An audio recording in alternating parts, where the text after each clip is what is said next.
Central bank of India દ્વારા 115માં સ્થાપના દિવસ નિમિત્તે અમદાવાદની ખાનગી સ્કૂલમાં 115 છોડ વાવી અને વૃક્ષારોપણ કાર્યક્રમનું આયોજન થયું।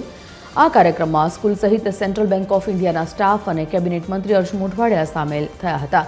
દેશનું ગ્રીન કવર કઈ રીતે આગળ વધે તેને ધ્યાનમાં રાખીને આ કાર્યક્રમ આયોજિત કરાયો હતો। સાથે જે સ્કૂલના બાળકો છે તે બાળકોને પણ ગ્રીન કવર વિશે ખબર પડે અને તેઓ પણ વૃક્ષારોપણ પ્રત્યે જાગૃત થાય તેને ધ્યાનમાં રાખી આ કાર્યક્રમનું આયોજન કરવામાં આવ્યું હતું। एक पेड़ माँ के नाम અને સ્વચ્છતા અભિયાનના કાર્યક્રમો થઈ રહ્યા છે।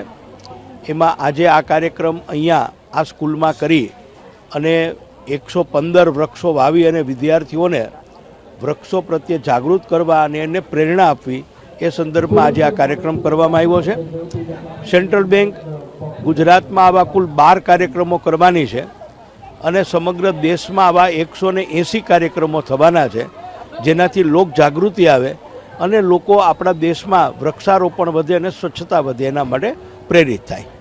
સેન્ટ્રલ બેંક ઓફ ઇન્ડિયા જેની સ્થાપના આપણા એક ગુજરાતી પારસીએ કરી હતી। દેશની સૌથી પહેલી આ ભારતીય બેંક હતી જે ભારતીયો દ્વારા ચલાવવામાં આવતી હતી। એમના 115માં સ્થાપના દિવસના પરિપ્રેક્ષમાં આજે તુલિપ ઇન્ટરનેશનલ સ્કૂલ ખાતે એક પેડ માં કે નામ કાર્યક્રમ રાખવામાં આવ્યો હતો અને એના દ્વારા બાળકોને પ્રકૃતિને બચાવવાનું અને ખાસ કરીને પ્રકૃતિની સાથે પોતે કેવી રીતે સહઅસ્તિત્વ ટકાવી શકે એ માટેનો કાર્યક્રમ હતો।